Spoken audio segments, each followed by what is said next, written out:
So I'll start with the title itself, and then we'll cover the article. And the general idea is to have back and forth discussion. So if at any point you have any questions, comments, thoughts, or any general Bitcoin anecdote, then feel free to pause me and share it with everybody. So Bitcoin is not too slow. In Peter Thiel's Zero to One, he outlines the impact of that the new technology has on building a non-zero sum future. While the book is focused on individuals and companies, Bitcoin as a monetary system is the ultimate zero to one technology leap. For historical examples, Thiel highlights the advent of the steam engine as well as the shift from typewriters to computer processors, among others. He also articulates a view that innovation has largely stagnated since the early 1970s, while noting that technological progress since then has been more 1 to n than 0 to 1. Bitcoin fixes this. Bitcoin's innovation is not only 0 to 1, it is fundamentally distinct from the class of innovation that is the focus of Thiel's book.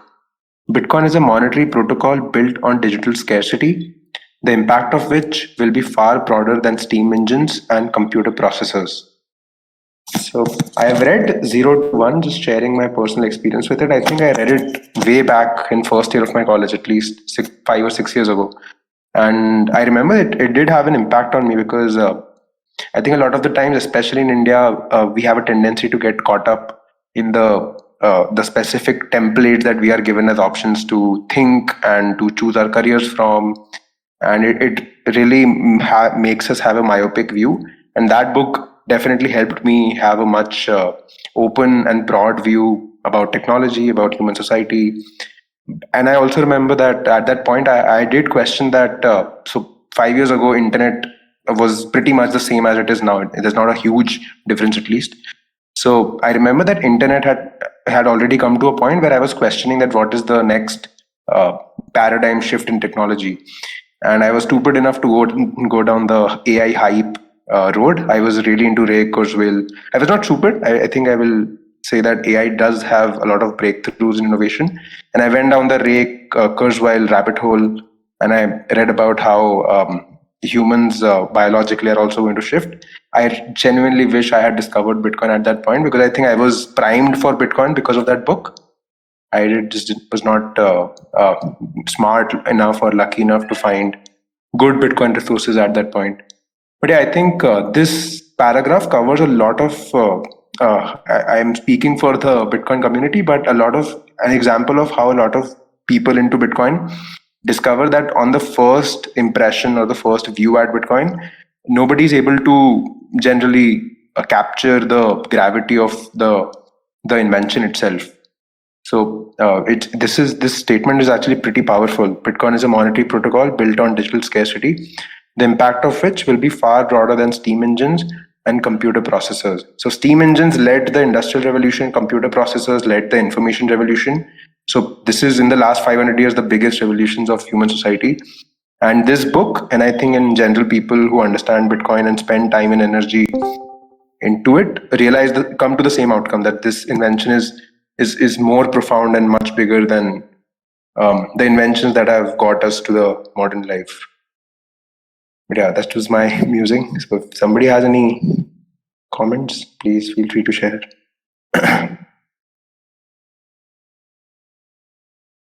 I'll continue. Bitcoin fixes this. So yeah, this is the popular meme in Bitcoin. There's a new meme floating around the internet. Whatever the problem, Bitcoin fixes this. Negative yielding debt, Bitcoin fixes this. Wealth inequality, Bitcoin fixes this. Endless global war, Bitcoin fixes this. Financial crisis, Bitcoin fixes this. Rage culture, Bitcoin fixes this. We're not exactly sure how just yet, but it's an articulation of the balancing effect a sound and stable monetary system will have on every aspect of society. Money is the coordination function of society. It allows hundreds of millions of people to cooperate who otherwise would not have a basis to do so. And Bitcoin is a tool that will allow for more peaceful coordination because it is both unmanipulatable and devoid of moral hazard. How it globalizes is the one to n problem, not in the express sense as Thiel describes, but the solutions to scale Bitcoin will naturally be incremental. The non-zero collective benefit that follows may not literally cure every ill in the world, But the invention of a step function change monetary network is fundamentally different than any single product because money is the economic good that coordinates all other economic activity. I'll read this. So somebody has been recommending me to read The Use of Knowledge in Society as a great resource for making the arguments against a lot of statist arguments. I'll cover that, my experience, or at least after I read this. The problem is precisely how to extend the span of our utilization of resources beyond the span of the control of any one mind, and therefore how to dispense with the need of conscious control and how to provide inducements which will make the individuals do the desirable things without anyone having to tell them what to do. So, just to cover this first, that I think every individual realizes the importance of money itself, but it takes a while for them to realize that the monetary protocol that we live on, the current fiat monetary system, is broken, and how Bitcoin is a solution to that. I think it's pretty intuitive to most humans that the economic money is the most economic important economic good because it allows us to trade other valuable goods and services using it as a medium of exchange. So I've been meaning to read this. I have not been able to cover it. I've found references in gradually, then suddenly, before of Hayek's use of knowledge in society as well. But yeah, if somebody has any insights on it, then do share because I'll give you an example. So somebody on a Bitcoin group asked this question that what is the best argument that you have seen from fiaters? It's like all of let's force ourselves to play the devil's advocate and argue on the behalf of people who believe in central banks uh, utility. So the argument that I came up with is that a lot of people say that central one of the mandates of central bank is to ensure full employment in society. So it justifies coercion because otherwise the cost is social unrest. So this is the argument that a lot of people I have talked to make as well, who are for their own reasons believe in the power and necessity of having a central bank. So somebody recommended me that Hayek covers this in this article. So yeah, I'll just for now leave this at that. If somebody wants to share something, please feel free.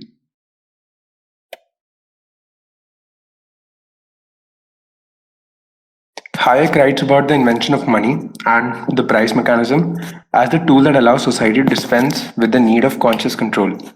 Bitcoin is the superior successor to this mechanism, and its 0 to 1 innovation is digital scarcity, not payments or speed of transactions.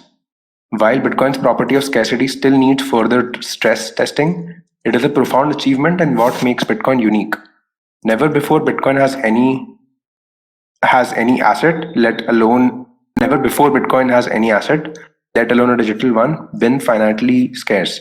The end result of its innovation is the hardest form of money that has ever existed. That is the 0 to 1 achievement and a phenomena that will almost certainly will not be repeated. Yep. So yeah, digital scarcity in itself is a quite of an oxymoron, as Gigi articulates it. That digital by first principles means something which can be expressed with zeros and ones, and zeros and ones are just language, human language. So saying that something is digital and scarce sounds like an oxymoron for a good reason. So this is the paradigm shift of Bitcoin that most people will struggle to grasp and wrap their mind around what digital scarcity means, because scarcity, when a layman imagines it, means something that he can touch and feel and see for himself, and there is no one Bitcoin that you can just see that this is the one Bitcoin. There are Bitcoin transactions, Bitcoin blocks, of course. So I mean, that's one tangible way of seeing that this is Bitcoin.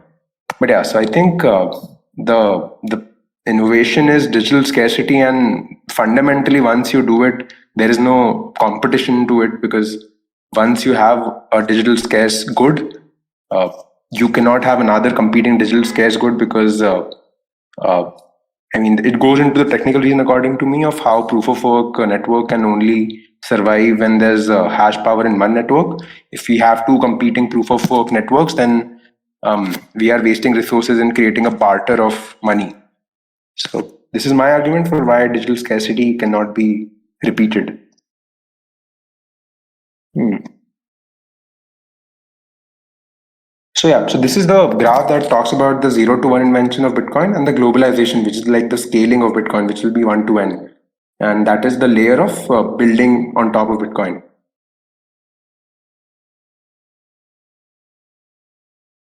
Every other problem that Bitcoin will have to overcome is more pedestrian relative to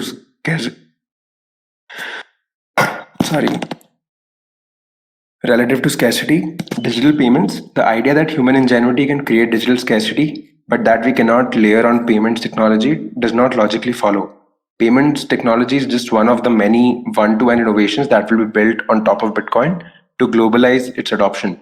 Not only are payments easier to solve, but it is also not a critical path that needs solving today. The primary use case for Bitcoin today is as a savings mechanism, not payments. Over time, as adoption increases and as more infrastructure is built, Bitcoin will evolve into a more transactional currency. But that process will occur gradually, not suddenly. And as the shift occurs, Bitcoin adopters will continue to leverage legacy monetary system and legacy payment rails.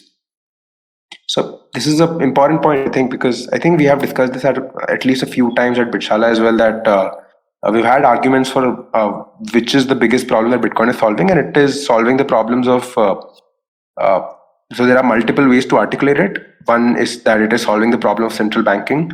One is that it is solving the problem of verifiable scarcity. You can call it finite or absolute scarcity.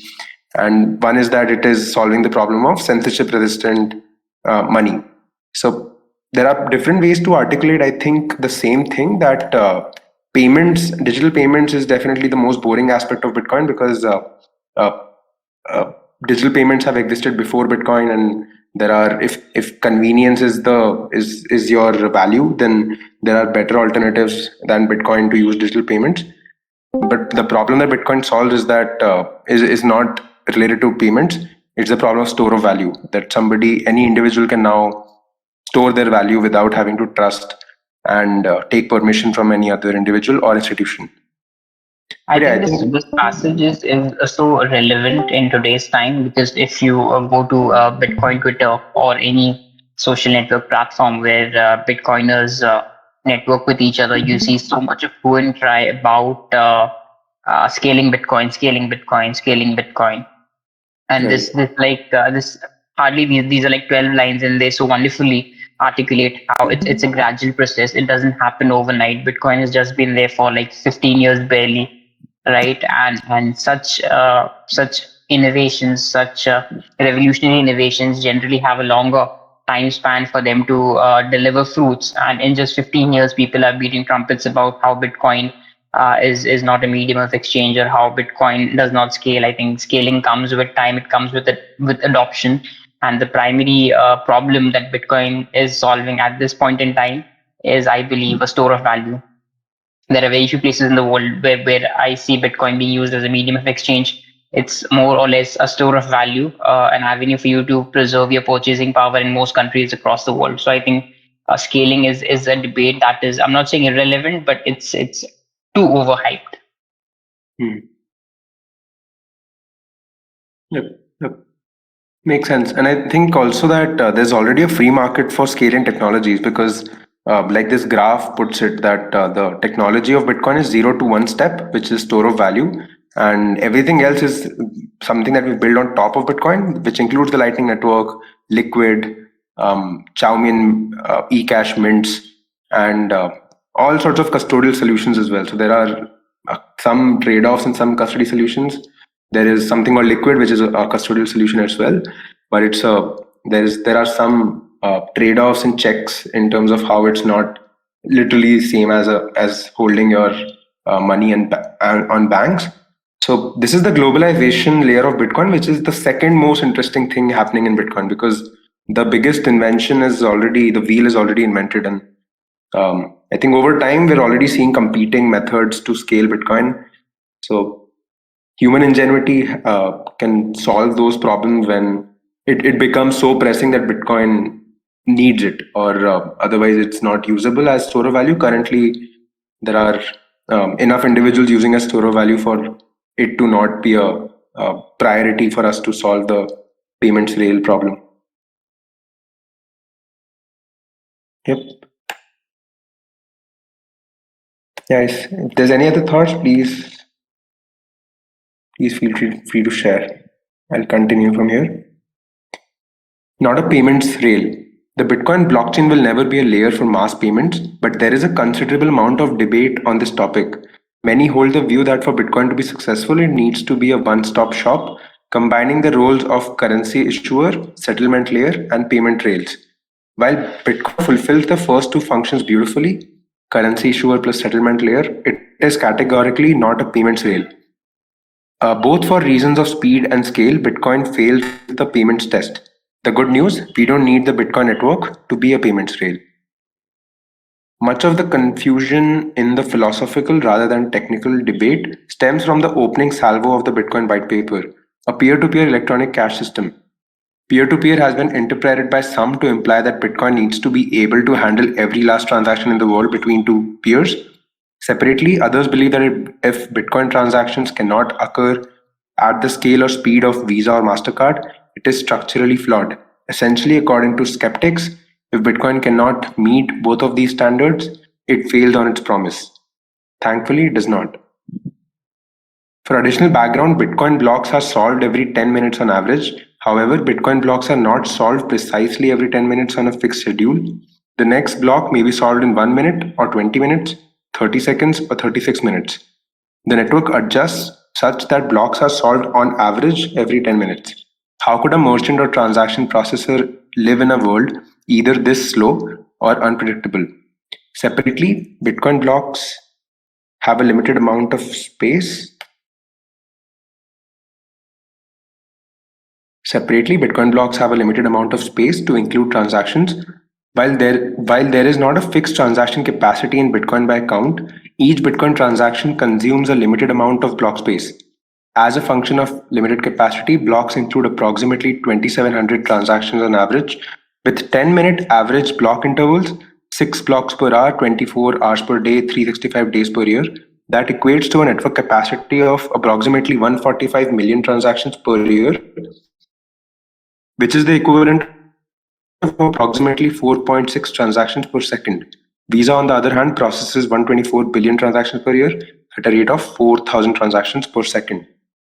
So, one point that I wanted to bring up here is I think this article is written in 2019, and I think it's important to state that it is written in the backdrop of the block size wars, because I think in the previous articles also there was mention of a lot of debate that arose from the block size wars, and a lot of the debate at the time was regarding Bitcoin's vision. So there were competing networks like Bitcoin, Satoshi Vision, and Bitcoin Cash, which were arguing for how Bitcoin has failed just because it is not serving as a payments rail, and a lot of people did make this point.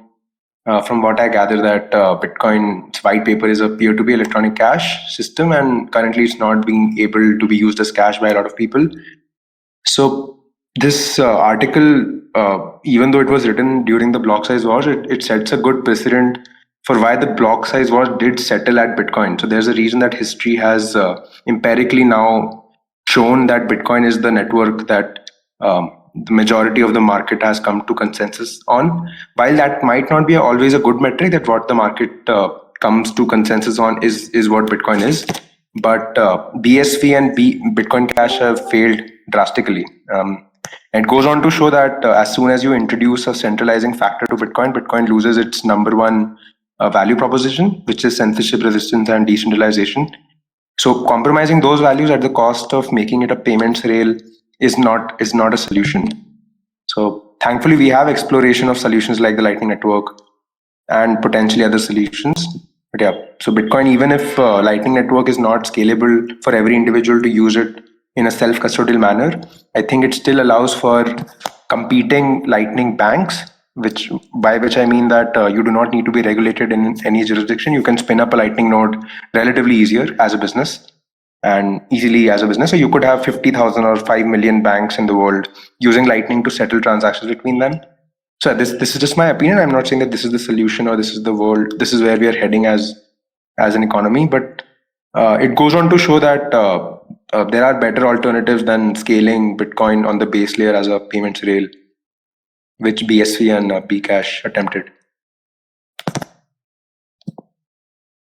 Just walking over this. So I think this is from blockchain.info, which tells you the current block height, the timestamp, the number of transactions in the block, and the size and the virtual size, which is the weight, if I'm correct. Yeah, and I think it shows that Bitcoin currently, at least in 2019, I think this will remain pretty much the same. I don't think hash rate or network adoption affects how many transactions Bitcoin, an average Bitcoin blocks includes drastically. I'm not sure how much Taproot has been adopted already to affect transaction sizes and number of transactions in Bitcoin blocks on average. Yeah, that's a topic for another time. We'll continue from here. How can Bitcoin be the purely peer-to-peer engine that powers the global financial system if it operates at nearly 1,000th the scale and speed of Visa alone? The reality has always been that if Bitcoin were to have a non-zero value, the consequence would be a system so valuable that any base layer would not be able to handle all transactions without sacrificing decentralization or censorship resistance. Without these properties, Bitcoin would not be a 0 to 1 innovation, and its value function would break down. Ultimately, the Bitcoin protocol layer provides the function of currency issuance and final settlement, but it is not capable of storing every small purchase, including your Starbucks, for the rest of time for everyone. If it were the latter, all transactions by all people, no matter how big or how small, would have to be validated and stored by every other person on earth. Without a mechanism to align the interests of network participants, a tragedy of the commons problem would exist, and the end result would be a less secure currency system subject to centralization. Instead, we accept a mechanism to limit transaction throughput at the base layer, shifting aspects of Bitcoin's peer-to-peer transactional architecture to separate layers that integrate with Bitcoin. These trade-offs have been made in order to secure the foundation of Bitcoin's monetary system, which is decentralization, which results in the property of censorship resistance, and which results in the Bitcoin protocol itself, which is fixed supply. See the snippet from the white paper. Yeah, quick pause for half a minute. We are at the halfway mark. Somebody made a comment. Can you please share some sources regarding running Lightning Node as a business? So I know that I can share some resources regarding LSPs, which I think Synonym hosts on its websites. So I'll share it after the session if that's okay. So, from my limited understanding, an LSP is an open source solution that has been built by competing in multiple businesses and open source projects, and it has come to at a point where there's standardization. So for example, Strike, Blink, Wallet of Satoshi, and other custodial wallets use the same protocol to settle transactions between them. So you can easily opt out of one custodial wallet to another, relatively easily, very cheap, and that is because the Lightning Network is standardized to a point where it's very easy for businesses and companies to run a custodial wallet, or relatively easily. So, as an individual, I'm not sure, I'm not the right person to go into how difficult it is to run a Lightning node, but I know that there are technical challenges. Uh, it's definitely much more difficult than running a Bitcoin full node. Other than just the resource cost, it requires constant vigilance and certain competence in channel management and other technical aspects of Lightning Network. I'll read from here. Many point to this text from the Bitcoin white paper released by its pseudonymous founder as evidence that Bitcoin was always intended to fulfill every payment by every possible network peer. It does say purely peer to peer after all. However, more important to Bitcoin than anything written in this summary or any interpretation is Bitcoin's consensus mechanism. Everything critical in Bitcoin is enforced by a consensus of network participants, including its fixed supply and ultimately the capacity within each Bitcoin block, which limits the number of transactions it can process. Right. So I think this line is quite important that the consensus, first of all, is by network participants. There is no authority, of course, in Bitcoin which dictates how Bitcoin will evolve and how development on it will happen. And consensus primarily includes fixed supply, which is the value proposition of Bitcoin, and also ultimately the capacity within each Bitcoin block, which limits the number of transactions it can process, which is the block size. So this was the point of contention in the block size wars. And from what I understand, that when SegWit was introduced as the solution to the block size wars, because it not only gave a way to scale Bitcoin without having to create a hard fork and increasing the size of blocks, but it also allowed for separating signature data from the normal transaction data, which reduced the computational load on full nodes. But there was one consensus, which, in my opinion, this is the strictly opinion area, that was decided without necessarily realizing the consequences that it could lead to. Because as we see currently, that witness discount, which allows for I think 1/4 the weight of the normal transaction data, so it allows individuals and full node users uh, to populate a lot of arbitrary data in the transaction. And it's a consensus decision. It was not an abuse or hack of Bitcoin by some rogue adversaries. It was a consensus of network participants that decided that witness discount should be a part of consensus, and it could have not been a part. So witness discount is separate from witness data. So we could have had separate computation of signatures without increasing the transaction size by introducing witness discount. So these are two different decisions made.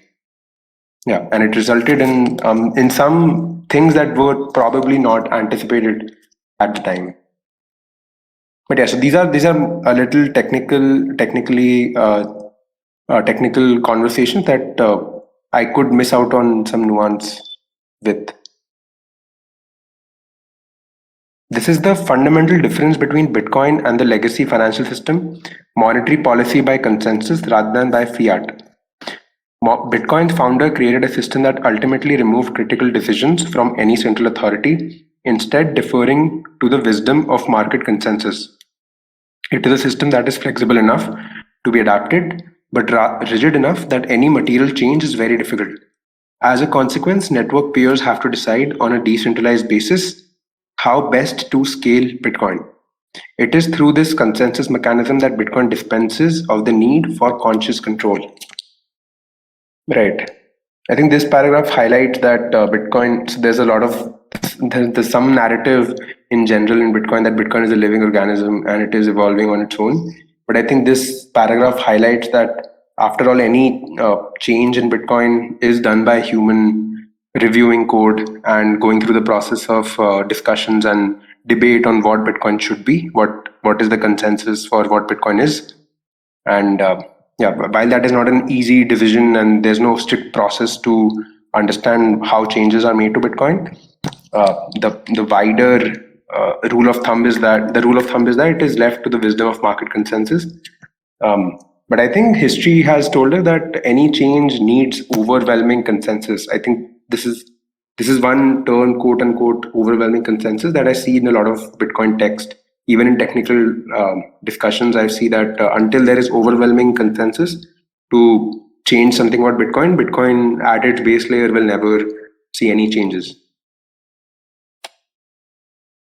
Yeah, one quick pause and then we begin with security trade-offs.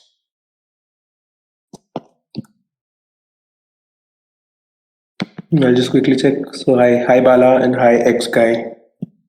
I think you guys joined a little late.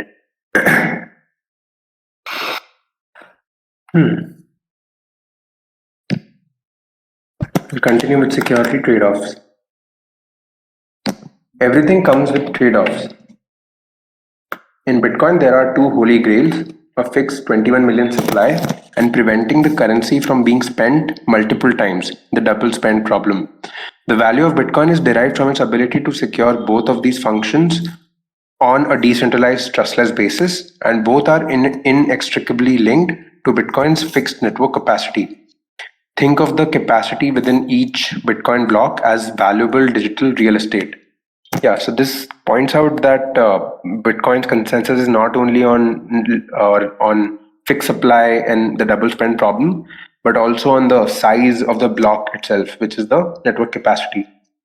So think of the capacity within each Bitcoin block as valuable digital real estate. All market participants seeking to clear Bitcoin transactions have to compete for block capacity. Scarcity in network capacity is the function by which Bitcoin's shared resource is optimized. Scarcity in network capacity is the function by which Bitcoin's shared resource is optimized. Or think of it as Bitcoin's solution to the tragedy of the commons. Competition for this scarce resource ensures that the resource is used efficiently and that its value is maximized. Ultimately, scarcity causes market participants to compete with each other, bidding up the value of the network's capacity rather than shifting negative externalities onto the rest of the network. One good example of security trade-off that I think I remember, it's a very rudimentary or simple debate, but it has been actually documented by a lot of Bitcoin core developers. So some argued for why there is transaction fee in Bitcoin if there is block subsidy. Why can we not simply have a first come first serve basis for including transactions? So, from how I understand it, it is risky for two reasons. That why did Bitcoin choose to go with transaction fees? One reason is that there is no first come first serve in a decentralized system because there is no conception of external time to Bitcoin. So it's very difficult for different nodes to agree that which transaction was received by them first. uh, this is the first risk factor. But even if we eliminate this risk, that we leave it up to the nodes, that every node can decide for itself which first transaction did it receive. The second risk is much grave, or much, it makes it clear that why transaction fee is necessary, in that it will quickly become a spammed network, because if there is no fee to create Bitcoin transaction, then you could have attackers just create multiple Bitcoin transactions, spending the same input, and just flooding the Bitcoin blockchain. So, because ultimately Bitcoin's block is also a scarce resource, the best way to maximize its utility is by opening itself to a free market where people bid, and whoever has more resources to use that scarce resource will be able to utilize the blockchain before everyone else. So it causes market participants to compete with each other, bidding up the value of the network's capacity rather than shifting negative externalities onto the rest of the network.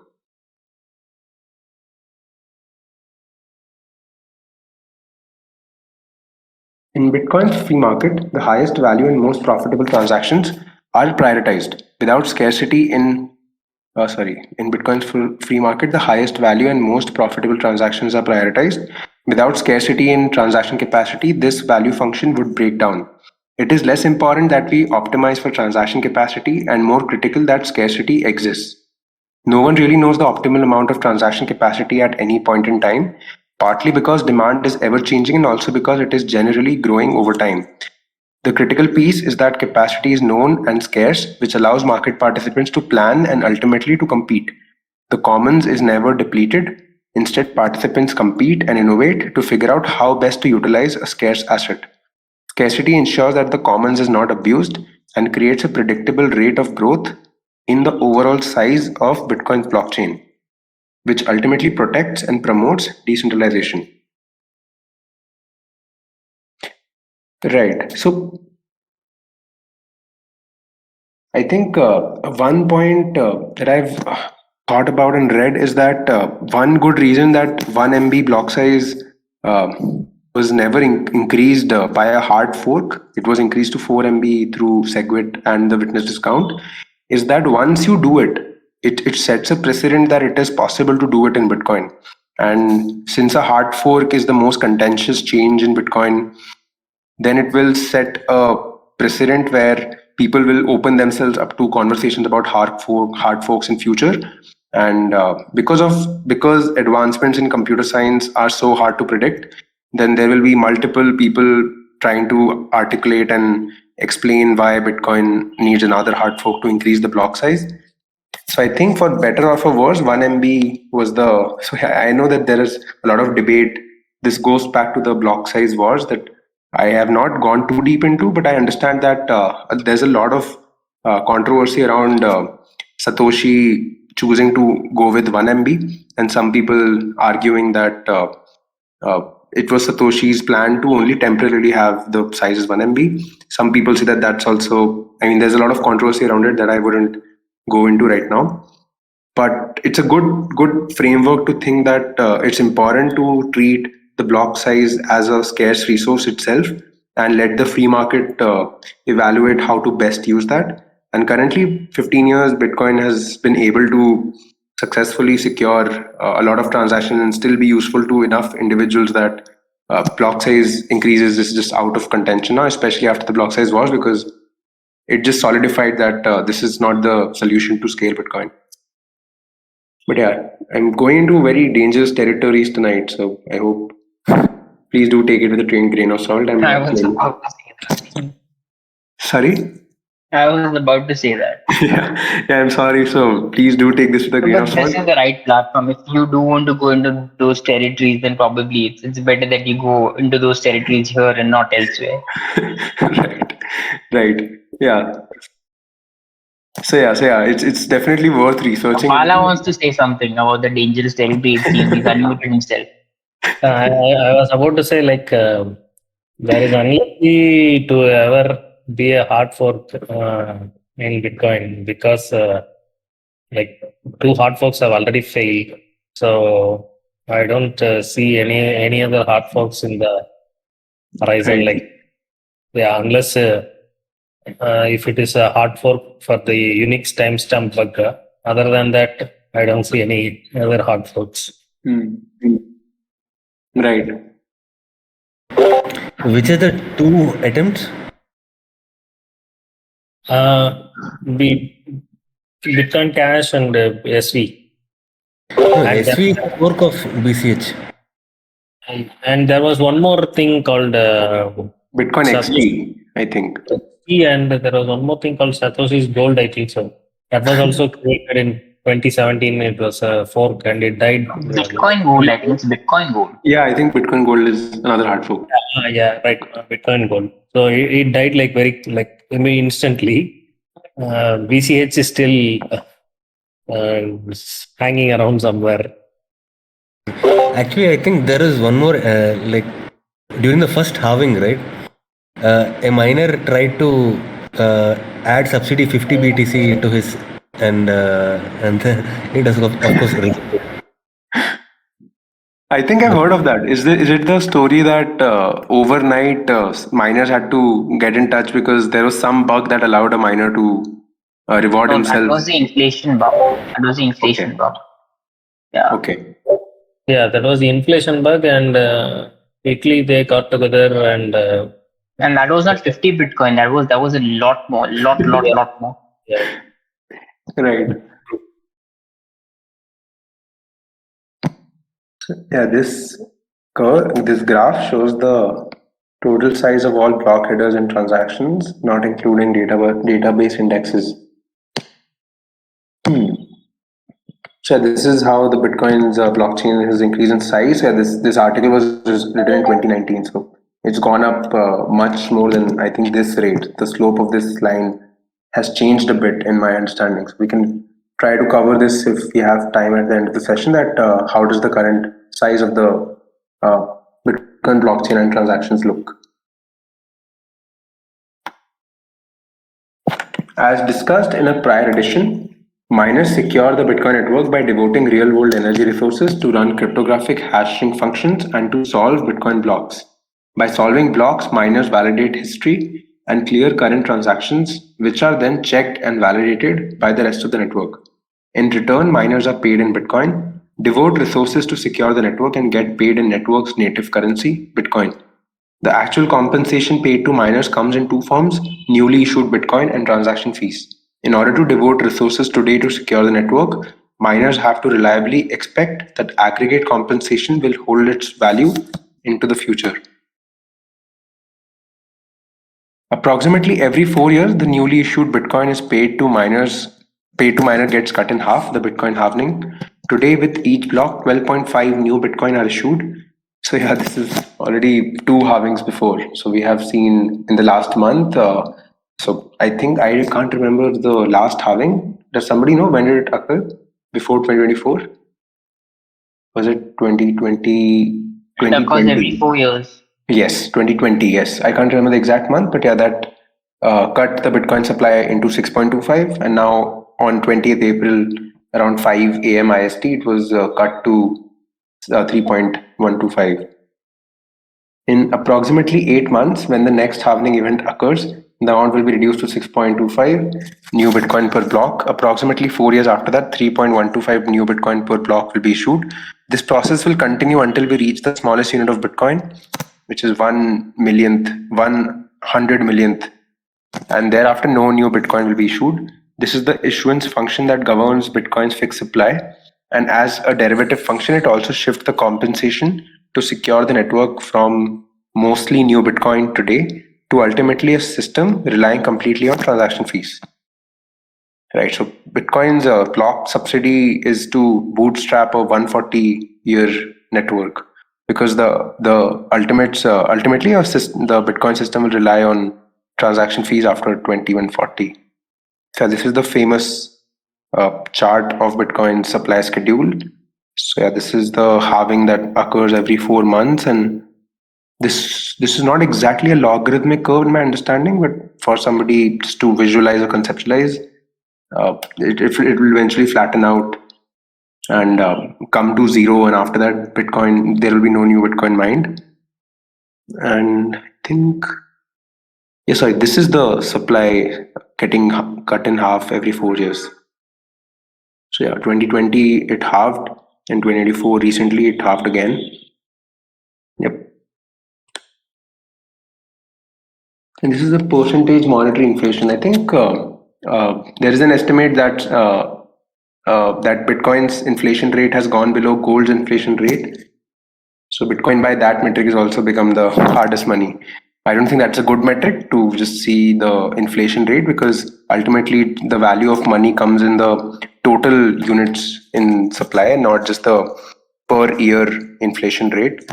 But yeah, if somebody values that, then Bitcoin is also beaten the second best hard money, which is gold. But how does this relate to Visa and transaction capacity? If it were not for the scarcity of capacity in each Bitcoin block, there would not be a mechanism to create a transaction fee market. Scarcity in block space creates competition between market participants to clear transactions, which causes them to bid up the value of real estate and use it efficiently.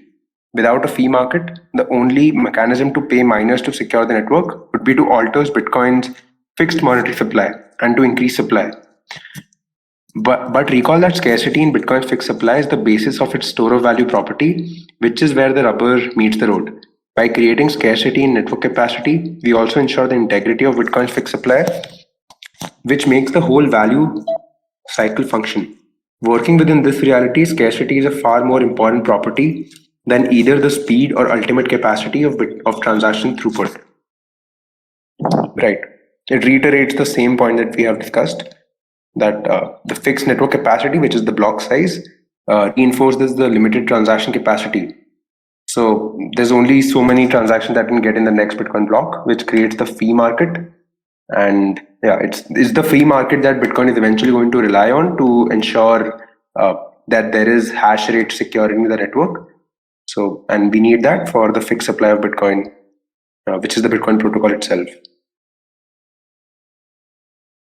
And because the real problem Bitcoin is intending to solve is that of money and global QE, not payments, those that store wealth in Bitcoin would much rather secure the money supply than sacrifice its long term integrity and credibility for transaction throughput.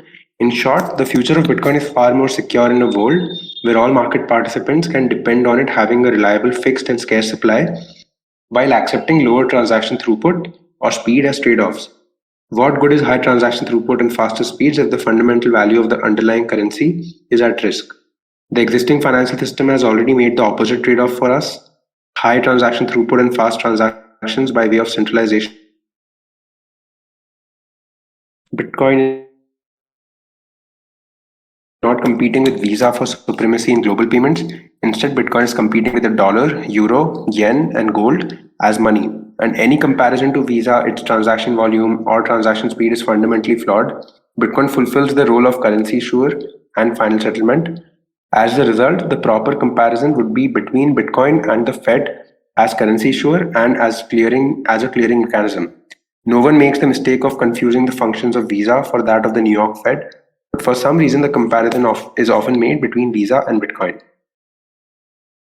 While it would require time and investment, Visa's payment network could sit on top of the Bitcoin network to fulfill payments much the same way it sits on the top of existing banking system.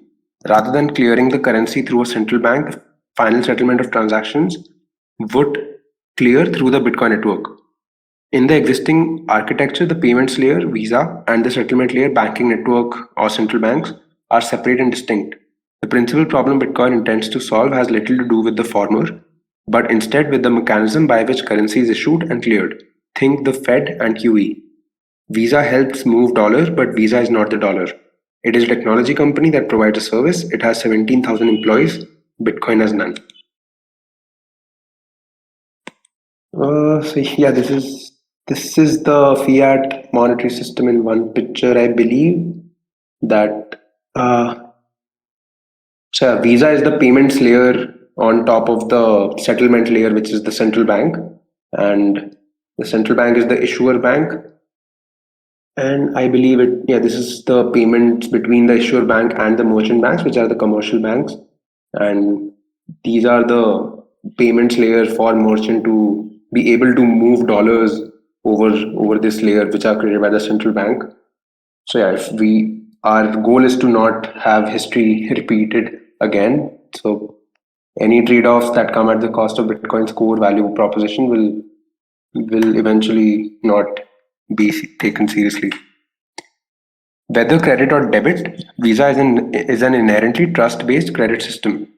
While consumers generally associate swiping a Visa card or the equivalent at a point of sale terminal as payment, it really is not. Instead, balances are checked, transactions are authorized, and settlement occurs later. Dollars are not actually cleared through a central bank or settled at the point of sale every time a transaction is processed. Individual transactions are also never really cleared. Instead, transactions are batched together, netted, and settled at a later point in time with proper balances. So when someone attempts to equate a Visa transaction with final settlement, that is just not the way the world works. But that is the comparison that is implicitly being made when someone attempts to compare Visa with Bitcoin. I think one quick comment is that I've observed, or this could just be my limited sample space, that uh, most criticisms against Bitcoin, I believe, are disingenuous because if you don't know about Bitcoin, you can just admit that you don't know about Bitcoin, and that's fine. But somebody actively saying that Bitcoin is dangerous either has an incentive, I believe, or is just being a parrot for somebody else who has an incentive. But when it comes to comparing Visa with Bitcoin, I made the similar mistake when I first heard about Bitcoin in college, that it's just a payments network on the internet. So I think those, maybe this is my bias, those are more innocuous confusions, that Bitcoin could easily be confused by a lot of people to just be a payments network. A lot of people say it's currency on the internet, and they fail to realize that Bitcoin is intending to solve the problem of central banking and QE, as this article puts it, because most people do not stop to think enough about money issuance itself. So yeah, just one quick comment, that a lot of people compare Bitcoin with payment layers and can easily see that because Bitcoin can only settle so many payments compared to something like Visa or UPI, but that's a failed comparison because that's not the problem Bitcoin is solving. We have about 3 minutes. I think we should easily be able to cover the rest of the articles in about 5 to 10 minutes.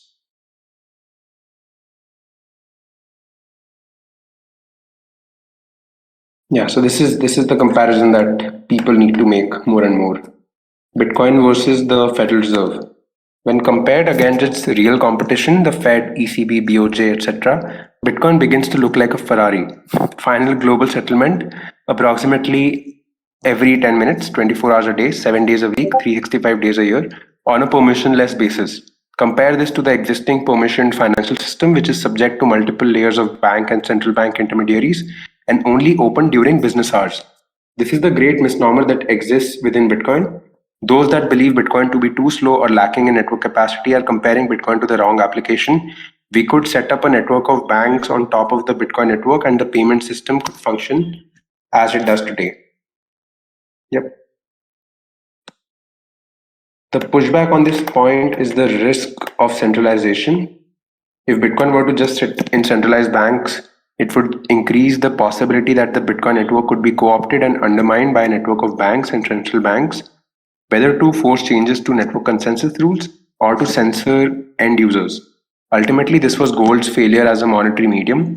It was susceptible to centralization, which then spawned fiat currencies, which have turned out to be easily manipulable.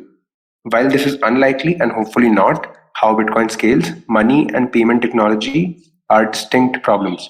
The fundamental reason being that there are two sides to every value transfer. One side almost always involving money, and other as the fulfillment of goods and services. Payment layers help provide a bridge. Because of the nature of trade, the two sides of a value transfer generally and naturally occur by different processes and at different points in time. Think about the settlement of currency on one side and the transfer of title to a home or car on the other, or payment for a good on Amazon and the fulfillment of that good 2 days later. Two different processes occurring at two different times. And it is important to recognize that Bitcoin has no knowledge of the outside world, whether identities or the second leg of a value transfer. All Bitcoin knows how to do is issue and validate currency, whether a Bitcoin is a Bitcoin. This is really the function and limitation of any base currency system. Payment layers provide a bridge between currency settlement, the Fed or Bitcoin, and the fulfillment of goods and services. Payment layers provide a bridge between currency settlement, the Fed or Bitcoin, and the fulfillment of goods and services. Gold solved mass payments via bank centralization, the dollar, the Fed, and large payment processors such as Visa. Bitcoin likely solves payments through a technologically superior mechanism, but we have time to solve what is a separate and distinct problem from that of money. Scaling Bitcoin is 1 to n. If we solve the problem of money through digital scarcity first, 0 to 1, the technology advancements to scale transactions and ultimately solve payments are 1 to n. It is not credible to think that human ingenuity can solve the former but then fail on the incremental derivatives. It is not just a matter of hope and faith. Instead, it is one of reason and logic. Considering both the advancement in scaling solutions that are already being pursued and Bitcoin will coordinate and accelerate solutions to any number of future challenges. Market participants have an incentive to increase the value of the network and to innovate to scale the network, but the solutions will have to work within the network's consensus or garner sufficient consensus to change the rules. Because of the nature of Bitcoin's economic incentives, it is far more likely that scaling solutions work within existing consensus rules. One such example of an advancement to scale Bitcoin within the network's consensus is the Lightning Network. The Lightning Network builds on top of Bitcoin as a trust minimized layer to scale transaction capacity, which still remains fundamentally distinct from payments fulfillment. However, if successful, Lightning will be used to create Bitcoin payment channels that enable far greater transaction throughput at far lower cost, the scale and speed of which would rival Visa. While it may not be the ultimate solution, it is an example of the innovation that Bitcoin is fostering. Lightning is also one of many solutions that are actively being developed, and competition will drive us toward the best scaling solutions, of which there may be a combination of many. The approach to scaling Bitcoin is a slow and conservative process. Bitcoin is too important to follow the Silicon Valley mantra of move fast and break things. Instead, it's move slowly and don't break anything. If a global financial system is to be built on a decentralized monetary system, the foundation must be protected at all cost. Ensure the security of the base monetary layer Bitcoin first, and then allow network participants to innovate on top of it in a permissionless manner. Remember that Bitcoin is only 10 years old. We are in we are in the very inception of Bitcoin's monetization event, and infrastructure is still being built to allow for the proliferation of this new technology. One quick point that 10 years and now 15 years, Bitcoin Lightning has already proven to be relatively successful. I think by the time this article was written, I doubt that there was any considerable use of Lightning. And currently, I think there are some circular economies which is already using Lightning day to day. And while there are some custodial solutions being part of that, it's still much better than what Lightning could have promised 4 years ago. Or it's already a solution because there are multiple service providers. So it's not as if there is some closed ecosystem of Lightning that people are forced to use. There are multiple providers that people can opt out of if somebody is not working for them.